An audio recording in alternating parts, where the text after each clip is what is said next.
Students के लिए बहुत खास होने वाला है, तो वीडियो के अंत तक आप अवश्य ही बने रहें। स्टूडेंट्स, ये जो वीडियो आज का है ये 11th क्लास अकाउंटेंसी लेसन 2 से ही रिलेटेड है। इसका फर्स्ट पार्ट मैंने पहले बना दी हूँ और आप लोगों ने शायद देखा भी होगा। इसका सेकंड पार्ट चल रहा है ये लेसन 2 का।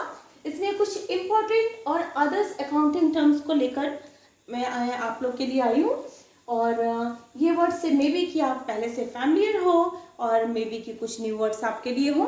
तो स्टूडेंट्स, अब हम लोग आज का चैप्टर स्टार्ट करते हैं, टॉपिक स्टार्ट करते हैं। इसमें मैंने अदर्स इम्पॉर्टेंट अकाउंटिंग टर्म में जो फर्स्ट वर्ड लिया है इंसॉल्वेंट, यानी कि दिवालिया। Insolvent is the one whose property and other assets are insufficient to pay all his or her liabilities। यानी कि जो इंसॉल्वेंट होता है, जो दिवालिया हो जाता है, उसकी जो प्रॉपर्टी होती है, उसके जितने भी अदर असेट्स होते हैं, वो सभी पर्याप्त नहीं होते उसकी लाइबिलिटी को फुलफिल करने के लिए, उसके दायित्वों का निर्वाह करने के लिए उसकी संपत्तियां पर्याप्त नहीं होती। तो ऐसे व्यक्ति को हम लोग बोलते हैं ये व्यक्ति दिवालिया है, और उसे कोर्ट के द्वारा दिवालिया घोषित कर दिया जाता है।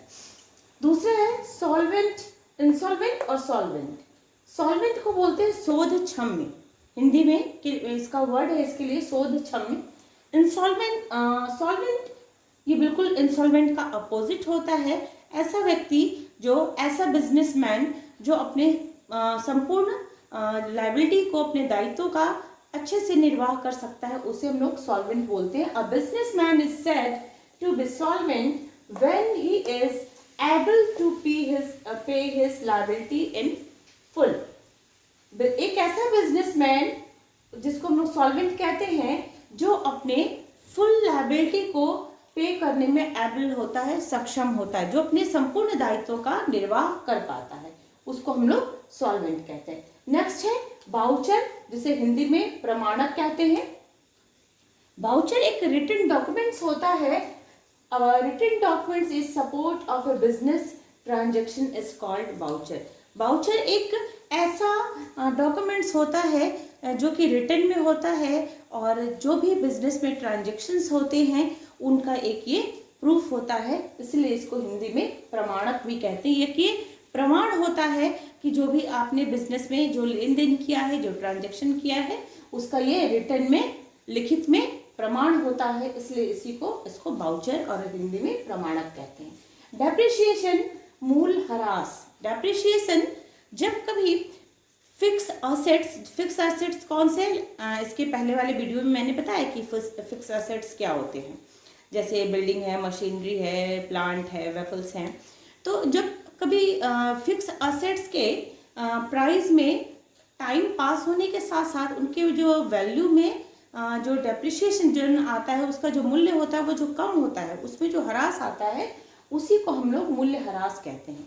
जैसे आज आपने एक गाड़ी खरीदी, 10 लाख रुपए की एक गाड़ी खरीदी, आफ्टर 1 ईयर अगर आप उसको सेल करने जाओगे मार्केट में, तो आपको 1 लाख 10 लाख मिलेगा?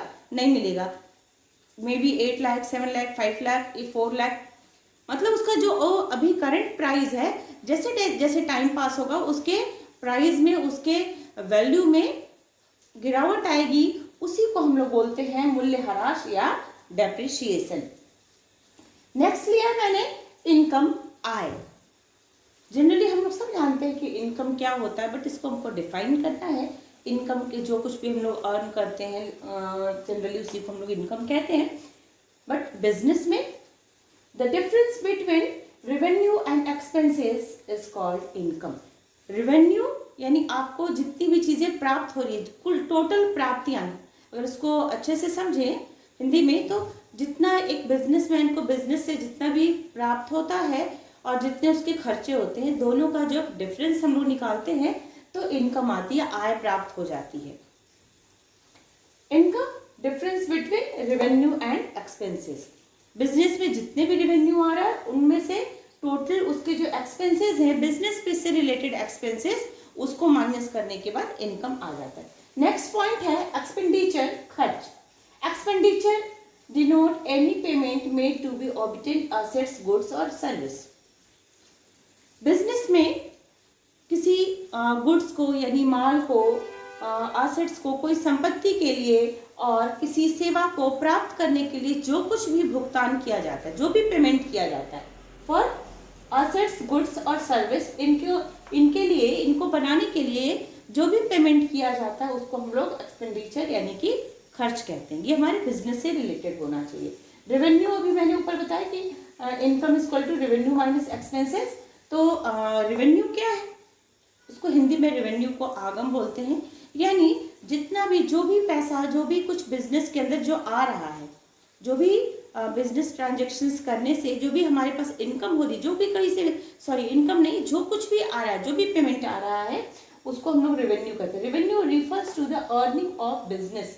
जो रेवेन्यू होता है वो बिजनेस की एक प्रकार अर्निंग है, और रेवेन्यू बढ़ने के साथ साथ, रेवेन्यू यानी आगम के बढ़ने से हमारे व्यवसाय की यानी हमारे बिजनेस की पूंजी बढ़ती है।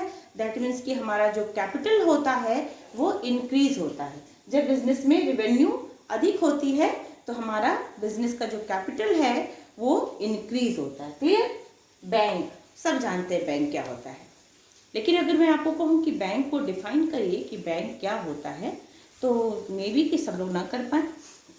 देखिए, बैंक एक ऐसा ऑर्गेनाइजेशन है जो, बैंक भी एक बिजनेस है, बैंक भी एक बिजनेस है जो कि अपना बिजनेस मनी में करता है। मनी के ट्रांजेक्शन्स करने का, लेन देन करने का जिसका बिजनेस होता है, पैसे का, रुपए के लेन देन करने का जो बिजनेस है उसी को हम लोग बैंक कहते हैं। सिंपल लैंग्वेज में कहें तो बैंक एक ऐसा ऑर्गेनाइजेशन है, एक ऐसी संस्था है जो कि रुपए का यानी मनी के लेन देन का बिजनेस करती है। उसका बिजनेस क्या है?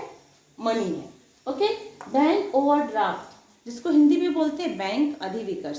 ये जो बैंक अधिविकर्ष, ये एक प्रकार की फैसिलिटी है जो बैंक अपने, जो बैंक के अच्छे स्पेशल कस्टमर्स होते हैं, स्पेशल कस्टमर्स इन सेंस कि जो बड़े बड़े ट्रांजेक्शन्स करते हैं, मोस्टली ये बड़े बिजनेसमैन के लिए ये फैसिलिटी अवेलेबल होती है बैंक ओवरड्राफ्ट की।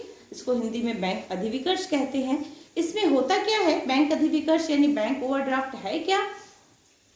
बैंक ओवरड्राफ्ट बैंक के द्वारा उनके स्पेशल कस्टमर्स को एक फैसिलिटी दी जाती है जिसके तहत उनके अकाउंट में सफिशिएंट अमाउंट नहीं होने के बाद भी, या जितना अमाउंट है उससे वो एक्सेस अमाउंट को डेबिट कर सकते हैं, उससे अधिक रुपए वो निकाल सकते हैं। बट ये फैसिलिटी उनको बहुत शॉर्ट टाइम पीरियड के लिए दिया जाता है, अल्पकाल के लिए, जब कोई व्यवसायी को बैंक के द्वारा उसके खाते में जितना धन जमा है उससे अधिक धन आहरित करने का, यानी कि उसको अकाउंट से निकालने का, डेबिट करने का, उसको जब फैसिलिटी मिलती है उसी को हम लोग बैंक ओवरड्राफ्ट कहते हैं। बैड डेबिट्स, अशुद्ध ऋण। Bad debit, debtors, creditors. Debtors मतलब होता है देनदार और क्रेडिटर्स मतलब होता है लेनदार। बिजनेस में जब हम बिजनेस करते हैं तो बहुत सारे लोगों को हमें पेमेंट करना होता है, बहुत सारे लोगों से हमें पेमेंट लेना होता है। बिजनेस ऐसे ही चलता है, कई बार कैश पेमेंट और कई बार क्रेडिट पे भी लेन देन होता रहता है। तो ये बैड डेबिट्स यानी जिसको हम लोग अशुद्ध ऋण कहते हैं, और debit which is irrecoverable is called bad debit.